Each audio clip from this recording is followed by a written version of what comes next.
Britain के प्रधानमंत्री Boris Johnson की तीसरी शादी पर हंगामा मचा हुआ है। हंगामा इसलिए नहीं कि उन्होंने तीसरी शादी की, बल्कि इसलिए कि ये शादी कैथोलिक चर्च में क्यों कराई गई। जब पीएम और उनकी पत्नी दोनों कैथोलिक हैं, तो चर्च में शादी पर ऐतराज क्यों हो सकता है। इस हंगामे में बोरिस जॉनसन के धर्म परिवर्तन का मामला क्यों उछला, हम आपको इस विवाद से जुड़ी पूरी हकीकत बताएंगे।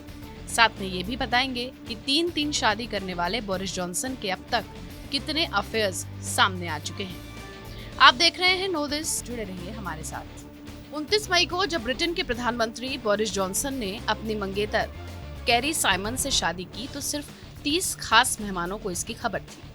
लेकिन जैसे ही ये खबर दुनिया में फैली, कई कैथोलिक ईसाइयों ने शादी पर सवाल खड़े कर दिए।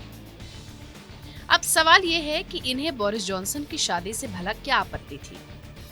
इसका जवाब है कैथोलिक चर्च का वो कानून जो किसी तलाकशुदा व्यक्ति को चर्च में शादी की इजाजत नहीं देता। और बोरिस जॉनसन तो एक नहीं, दो बार तलाक ले चुके हैं। लिहाजा लोगों की मांग थी कि अगर प्रधानमंत्री बोरिस जॉनसन को ये मंजूरी मिल सकती है, तो आम कैथोलिक को भी इसकी अनुमति मिलनी चाहिए।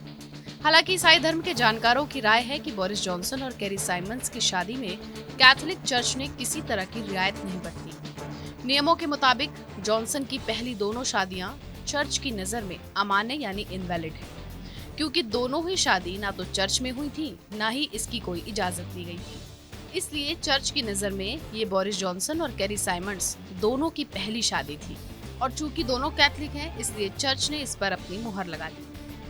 अब आपको बताते हैं कि बोरिस जॉनसन के धर्म परिवर्तन का क्या मामला है।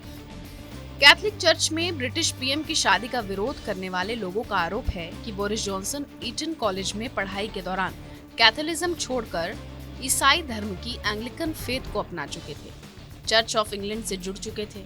नियम के मुताबिक एंग्लिकन फेथ वाले व्यक्ति की कैथोलिक चर्च में शादी नहीं हो सकती। लेकिन ईसाई धर्म को जानने वालों की दलील है कि बैप्टाइज्ड किए जाने के बाद कैथोलिक आस्था को छोड़ना मुमकिन नहीं है। यही वजह है कि चर्च ने बोरिस के धर्म परिवर्तन की बात को नजरअंदाज कर दिया। अब आपको बताते हैं कि बोरिस की पिछली शादियों के विवाद क्या थे। बोरिस जॉनसन की पहली शादी 1987 में हुई। एलेग्रा मोस्टेन ओवन से ये शादी करीब 6 सालों तक चली। फिर 1993 में दोनों के तलाक के 12 दिनों के अंदर बोरिस जॉनसन ने मारिना व्हीलर से शादी कर ली।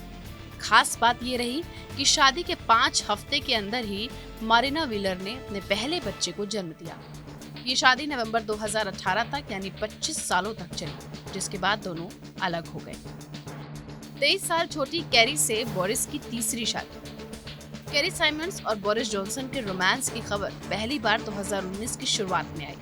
फिर फरवरी 2020 में दोनों ने अपनी सगाई की खबर दुनिया को दी और बताया कि अप्रैल के आखिरी तक कैरी मां भी बनने वाली है।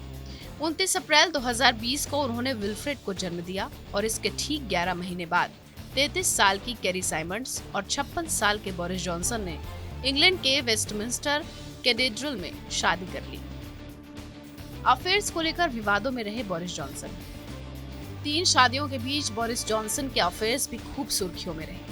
2000 से 2004 के बीच स्पेक्टेटर की कॉलमनिस्ट पेट्रोनेला वैट से उनके रिश्तों की खबरें आईं, तो 2006 में द गार्डियन की जर्नलिस्ट एना फेजेकर्ले के साथ उनके संबंधों के किस्से अखबारों में छपे।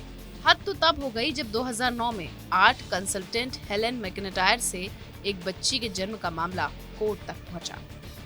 आपको कैसी लगी हमारी दी हुई जानकारी, हमें कमेंट सेक्शन में बताएं। ऐसी ही और इंटरेस्टिंग खबरों के लिए सब्सक्राइब करें हमारा डिजिटल चैनल नो दिस।